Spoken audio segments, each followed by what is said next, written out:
কোথায় ছেলেটা কোথায়? ওই ছেলে ওই যে কাজ করতেছে ওই। আচ্ছা ঠিক আছে। যাও ওই দৌড়ে আসো। যাও যাও যাও যাও দ্রুত দৌড়ে আসো।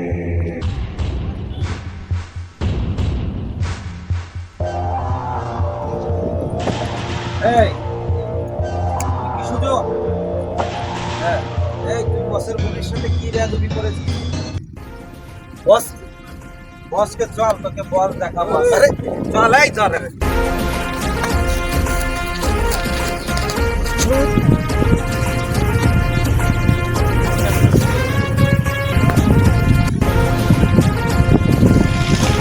বস, এই যে সেই সুযোগ। এই সুযোগ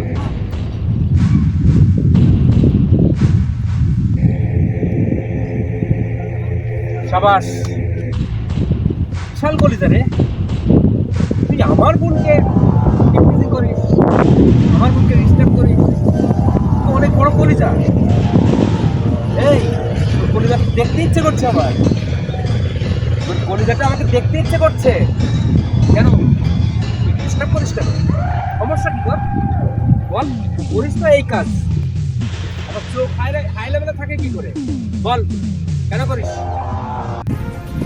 আমি সুজন, ভালোবাসতে কলিজা লাগে না, ভালোবাসতে একটা মন লাগে যা আমার ভিতরে আছে। আর সেই ভালোবাসার জোর দিয়েই আমি আপনার বোনের সামনে যেয়ে দাঁড়াই। আর এটা আপনার বোন যদি অপছন্দ করে তাহলে আপনার বোনই আমাকে বলে দিতে পারতো। খামাখায় আপনাকে কেন এখানে এনে? কি সাহস তোর! আমি তো অবাক হয়ে যাচ্ছি, তুই এখনো আমার মুখের উপর কথা বলে যাচ্ছিস। বাহ, আমি তো অবাক হয়ে যাচ্ছি। এ কি, ভাবছিলাম যে তোকে ক্ষমা করব, কিন্তু না, তোর মতো মানুষের কোনো ক্ষমা নেই। এই ধরো কে!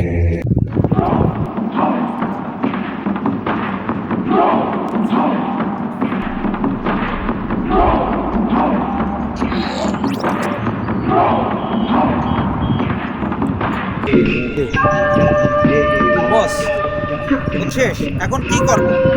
এখন ওর কি ওখানেই ফেলে রাখবো নাকি কোনো ব্যবস্থা করবে না? শেষ, প্রায় শেষ। সাবাস, গুড। তাহলে চলো আমাকে একটু দেখাও, আমি একটু ধন্য হই। ছেলেটা খুব কলিজা ছিল। চলে চলো।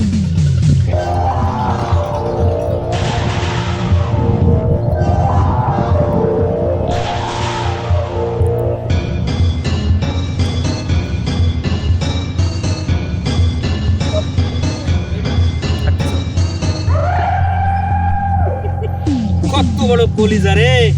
কই, এখন তো আর কোনো শ্বাসকষ্ট নেই, কোনো কিছু নেই। হ্যাঁ, খুব ভালোবাসা আলা সাহস না, আগে ফেলে দে।